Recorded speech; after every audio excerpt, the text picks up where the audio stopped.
ये सब जो हमारी प्रॉब्लम्स हैं, whether it's related to fear और सक्सेस और ये और वो, ये सारी चीज़ें, इन सब चीज़ों का जवाब आज से हज़ारों साल पहले भगवत गीता के अंदर एक लाइन में क्लियर तरीके से बताया हुआ है।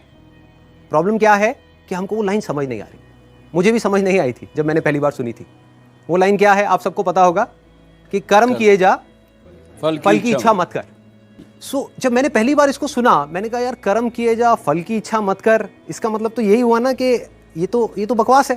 क्योंकि आज के टाइम में अगर हम देखें अपने आसपास में, तो इसका एग्जैक्ट ऑपोजिट हो रहा है। सबसे ज्यादा मेहनत कौन कर रहा है? एक रिक्शे वाला कर रहा है कि नहीं? और उसको क्या फल मिल रहा है? कुछ भी नहीं। और ऐसे बहुत सारे लोग हैं जो बहुत मेहनत कर रहे हैं, उनको रिजल्ट कुछ भी नहीं मिल रहा। तो खेल है क्या? खेल क्या है कि हम इसको बारीकी से समझ नहीं पाए। मैं भी समझ नहीं पाया था। फिर जब इसके ऊपर एक एक वर्ड को इसको पकड़ने की कोशिश करी और समझ आया, तब क्लियर होता चला गया कि एग्जैक्टली कर्म करना कैसे है। देखो, कर्म भी सही डायरेक्शन में करना है, तभी रिजल्ट आएगा ना। सक्सेस यहां है, आप वहां भागे जा रहे हो। आप कह रहे हो यार मैं तो 10 साल से भाग रहा हूं, अभी तक मेरे को सक्सेस मिली नहीं। तो फंडा क्या है कि डायरेक्शन गलत है। कर्म गलत डायरेक्शन में हो रहे हैं। अगर कर्म सही डायरेक्शन में हो जाए तो प्रॉब्लम सॉल्व। अब देखिए क्या है ये, कितना आसान है कि हमारे सारे डर खत्म हो जाएंगे और पूरी तरह से खत्म हो जाएंगे। सक्सेस जो चाहिए, जितना चाहिए वो हमको मिल जाएगा। इसका मतलब कुछ लोग क्या निकालते हैं कि कर्म किए जा, फल की इच्छा मत कर, इसका मतलब कि फल नहीं मिलेगा, जबकि ये नहीं है। भगवत गीता में जब भगवान श्री कृष्ण उनको, अर्जुन को बोल रहे हैं, तो किस लिए बोल रहे हैं? लड़ाई को हारने के लिए, लड़ाई को जीतने के लिए? लड़ाई को जीतने के लिए। वो भी एक इतना बड़ा युद्ध, उसको जीतने के लिए बोला गया है, ना कि हारने के लिए। तो अब देखिए किस तरीके से काम करता है। सबसे पहले देखते हैं कर्म क्या है। कर्म 3 लेवल पे होते हैं। एक है जो हम अपनी बॉडी से करते हैं, जो हम समझते हैं कर्म का मतलब कि जिसको हम मेहनत बोलते हैं। वो कर्म इंपॉर्टेंट है ही नहीं, मैटर ही नहीं करता। मतलब अगर उसकी इंपॉर्टेंस वाइज अगर आप मुझसे पूछो, out of 100, out of scale of 100, मैं कहूंगा 1% है उसकी इंपॉर्टेंस। क्या बॉडी से क्या कर रहे हो वो मैटर नहीं करता। फॉर एग्जाम्पल, 2 लोग हैं, 2 लोग एक ही काम कर रहे हैं, एक जैसा काम कर रहे हैं बॉडी से, दोनों ही एक आदमी को मार रहे हैं। एक मार रहा है अपने फायदे के लिए, दूसरा मार रहा है किसी और को बचाने के लिए। तो बॉडी के लेवल पे दोनों सेम कर्म कर रहे हैं, लेकिन माइंड के लेवल पे अलग अलग कर रहे हैं।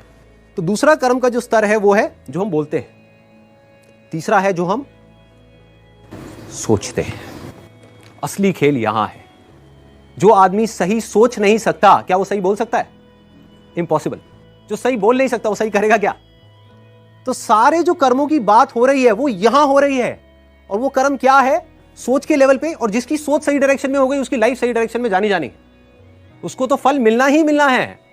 फल के बारे में जो मांग रहा है, सपोजिंगली हाथ ऐसे करके बैठे रहो कि हे भगवान मुझे फल दे दो, मुझे ये चाहिए, मुझे नंबर चाहिए, मुझे ये चाहिए, मुझे बिजनेस में पैसा चाहिए, मुझे जॉब में प्रमोशन चाहिए, सब कुछ मांगते रहो और कर्म सही डायरेक्शन में करो नहीं, तो क्या होगा? वो मिलेगा ही नहीं कभी भी। दूसरी तरफ से कुछ मत मांगो, लेकिन कर्म सही डायरेक्शन में करते चले जाओ, तो उतना मिलेगा जितना हम सब में से कोई सपने में भी नहीं सोच सकता।